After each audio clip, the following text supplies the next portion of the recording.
Graça e paz vos sejam multiplicadas em nome do Senhor Jesus Cristo. Queremos dar a sequência nas meditações de maturidade e caráter, falando a respeito do segundo aspecto da prática da fé.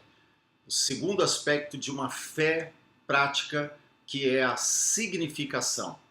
Para isso, vamos ler em 1 Coríntios capítulo 3, versos 10 a 15, que dizem assim: Segundo a graça de Deus que me foi dada, lancei o fundamento como prudente construtor, e outro edifica sobre ele. Porém, cada um veja como edifica, porque ninguém pode lançar outro fundamento além do que foi posto, o qual é Jesus Cristo. Contudo, se o que alguém edifica sobre o fundamento é ouro, prata, pedras preciosas, madeira, feno, palha, manifesta se tornará a obra de cada um, pois o dia a demonstrará, porque está sendo revelada pelo fogo. E qual seja a obra de cada um, o próprio fogo o provará. Se permanecer a obra de alguém que sobre o fundamento edificou, esse receberá galardão. Se a obra de alguém se queimar, sofrerá ele dano, mas esse mesmo será salvo todavia, como que através do fogo. Quando falamos em significação, nós estamos falando disso que o apóstolo Paulo fala nessa primeira carta aos Coríntios. Ele diz que as nossas ações, aquilo que fazemos, o legado que deixamos na nossa vida, os frutos que nós produzimos durante a nossa existência, eles serão de alguma forma provados. E o que ele diz é que alguns serão provados e as suas obras vão se queimar, como queima a palha, como queima a madeira, como queima o feno e por aí vai. Mas outros terão as suas ações provadas, como que pelo fogo, e as suas obras permanecerão, porque são eternas. A diferença que ele faz é que muitas pessoas, elas se dedicam a coisas que passam e passam rapidamente. Aliás, a nossa própria vida nesse mundo, ela é muito passageira. Rapidamente ela se esvai. É como a fumaça. É como a planta que hoje está viçosa e daqui a pouco ela se seca e morre. Portanto, nós precisamos saber em que nós investimos o nosso tempo, a nossa energia, os nossos recursos.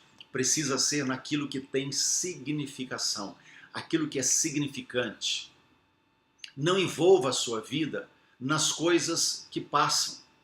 Não envolva a sua vida, não gaste as suas energias, a sua existência em coisas que simplesmente vão ficar.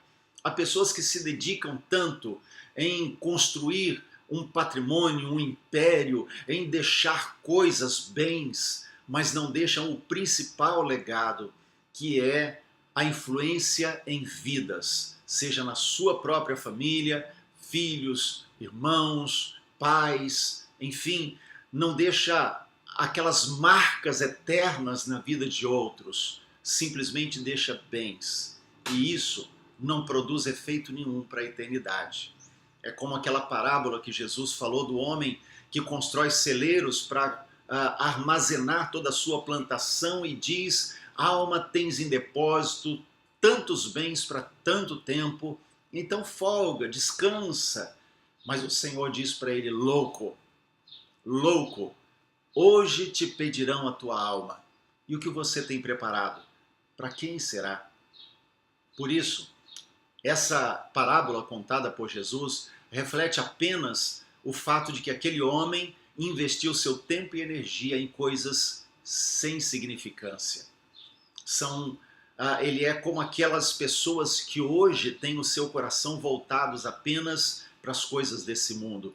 E Paulo, falando em Filipenses capítulo 3, ele diz que esses, cujo coração estão colocados apenas nas coisas desse mundo e não nas eternas, são chamados inimigos da cruz de Cristo.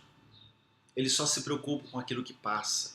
Mas lembre-se, nossas obras serão testadas. Os frutos que vamos produzir nessa vida, eles passarão pelo fogo. E aquilo que nós temos feito são eternos ou passageiros?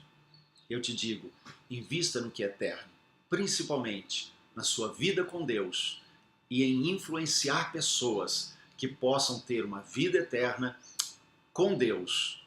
Deus te abençoe. Eu fecho os meus olhos para ver, eu vejo antes de acontecer. Sim, eu vivo pela fé.